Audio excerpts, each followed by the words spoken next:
Good afternoon, everybody. I am Darian from the Marketing Skillet. I'm here to spend about roughly 5 minutes with you guys on just some marketing tips. Today, we're going to be talking and specializing specifically in web design and SEO. So we pulled about 4 questions centered around web design that we're going to go over today, and then 2 or 3 questions specifically targeting SEO. Now, the idea around our 5-minute marketing is that we have the knowledge. And that knowledge we want to take and then share with you guys, because free is our number one thing, especially when it comes to making your life a little bit easier. Now, some basics about going live. If you have any questions that you want to hear us answer, you can see here on the left-hand side of the screen, just go ahead and submit those to info@themarketingskillet.com. And then if you are tuning in and going live with us, just use the party chat feature if you want to say something. And then, of course, if you're interested in any of our services, whether that's web design, brand awareness, SEO campaigns, digital ads, business launch, then just give us an email to the same email, info@themarketingskillet.com, and we'll be sure to be in touch. So let's dive right in. Let's go ahead and pull up a few questions here. Let's start with,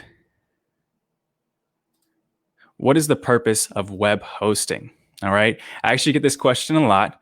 And simply put, I won't try to get too technical with a lot of this stuff, but forgive me if I do. But essentially, a web host just makes your site visible and accessible over the internet. So it just means that all of your pages, all of your content, they take underneath their wing and host it and provide it to the world for you. They make sure that it stays running without any technical issues. And that, again, like I said, it's visible. All right. Keep in mind, though, that not all hosting companies provide the same quality of service. So what you want to do is basically take what you're going to be putting on your website, so your basic needs, and then line that up with the hosting. A lot of times just having a simple general hosting plan will work for you. But if you know for a fact you're going to be really developing a website, a huge website that's going to generate a lot of traffic, then you want to look into something a little bit more technical that provides exactly what you need. My favorite hosting company is WPX Hosting.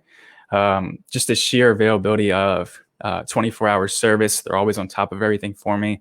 So if I have any issues, I can just run back to them and say, hey, I don't have time to fix this, or I can't identify what's going on here. Can you look at that? So that would be my recommendation. Let's go ahead and go on to question number 2. Can I use WordPress website to build a business website? Well, absolutely. The short answer is yes. I actually recommend that all websites that are being created go through WordPress. And again, that's just the capability that they have. I love that. It's beautiful for both new and experienced users. The variety of plugins that it allows just completely opens the world of design and functionality for anybody. And plus, I think, the learning curve that you have to go through to actually build a website is shortened and made easier by the usage of WordPress. So let's go on to question number 3. What is plugins in WordPress? Okay, not too bad there. Without, again, getting too technical, a plugin is just simply a piece of software. All right, it's a piece of software that bundles a lot of functionality that you can actually just add to your website. They're built to basically extend the functionality, or at least the design of your website if you're looking for something very dedicated. But the key factor is here, they're built to make your life easier. All right, especially, like I said, when you're looking to either create a website, a new website, or update an existing one. Plugins give you an open world of functionality. What do we have next? What are some of your favorite WordPress plugins? This is actually a really good question. I actually do have a list here that I'm going to pull up right now, and we'll go over my favorite plugins. Let me see.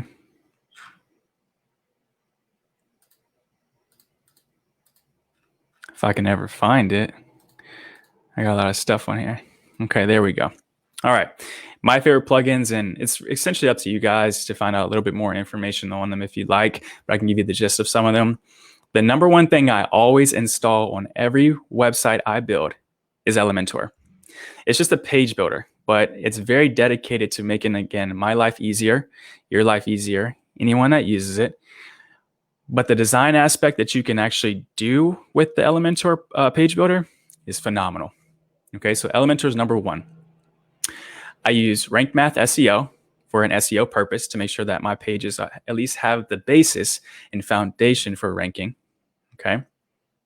I use Anti-Spam Bee, which helps with any type of spam that might hit your website. Okay. I use resmush.it. That's resmush.it. It's an image optimizer. Sorry about that. Basically just centered around making sure the size files of all of your images shrink so that it speeds up your website a little bit more than it would if you didn't have anything on it. Google Analytics dashboard, for anybody that needs that, basically just gives you the analytics towards your website. And we've added two new ones. Page Loader, which my co-founder Hannah showed me, basically just gives your website a little loading animation before actually loading any pages. It's really nice, very elegant. And then Mobile Menu Builder. So essentially, all it is a menu at the bottom that gives you almost like an app feel, which is very nice for anyone that is on their phone, which majority of the people when they are looking at websites are on their phone. So having that has been essential. Very nice. All right, let's talk a little bit about SEO, and then we'll jump off. So, how do you use Google Search Console to improve your SEO? Beautiful question. Beautiful question. Let me pull up let me actually show you guys what Google Search Console looks like. That way you have a better idea, and I'll tell you why I use it. Okay.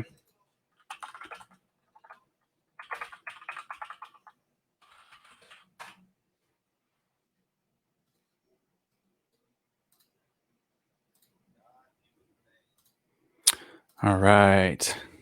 So I have it up now. I don't think StreamYard will actually let me show my screen, will it? If it does, that would be beautiful. Give me 1 second, guys. Thank you for your patience.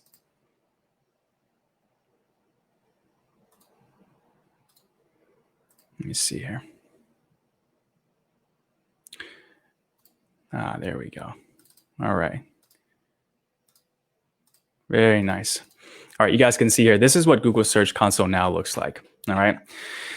So a couple of things. Let's first talk about verifying and adding your website. That's the number one thing. So when you're looking to add a website, basically just add a property, put in your domain, continue, verify it, and it's here. Okay. Now, what do you get after you actually add it? Well, a decent amount of analytics. So Google Search Console just gives you small terms of metrics like ranking, impressions, click-through rate, things of that nature. That way you know what's going on with your website, what to look at, and how to improve going forward. So you'll see performance here, coverage here. Coverage is essentially if there's any errors going on with your site. So here you can see valid and error. That allows you to see, okay, every page I have currently on my website is fine. But if there was an error, then you'd be able to go in, correct it, and resubmit it. That way it's not hindering your website. Backlinks is my fourth favorite thing about this. So if you look here, we'll see internal and external links. Each of these links provide authority to your website, which is going to increase how your website shows on Google, whether that's on the first page, the second page, or the 10th page. The more links that you have and the better quality of links that you have gives you an idea of how high you may be on the ranking factor. Okay. So those four things where you can add a website, look at the data, fix any coverage issues, and look at your backlinks is why I simply love Google Search Console. Okay. All right. Let's go back here for our final question. And let me actually, I think I might have skipped over it. Yeah, there it is. Okay. Last question, and then we'll go. Is an XML sitemap necessary for a domain? Absolutely yes. Sitemaps are essential for Google finding and understanding the contents and links on your website. All right, let me tell you what that means. When you first build a website and you add images, blog content, any type of links, anything like that, you need Google to look over your website and say, I understand what this site is about. How are we going to rank it? And that's what a sitemap helps. is basically an outline of everything you have on the website. Google can see that, and they know how to place you. If you want to rank, you need to create and submit a sitemap. Okay. If you don't want things that you have on your site being shown on Google, that's fine. You don't have to worry about it. But if you're creating a website, then there's a good chance you want somebody to see it, right? So you need a sitemap. Okay. Good stuff for today. I'm looking forward to the next one that we get to do together. It's very nice to actually be on live and share the knowledge that we have.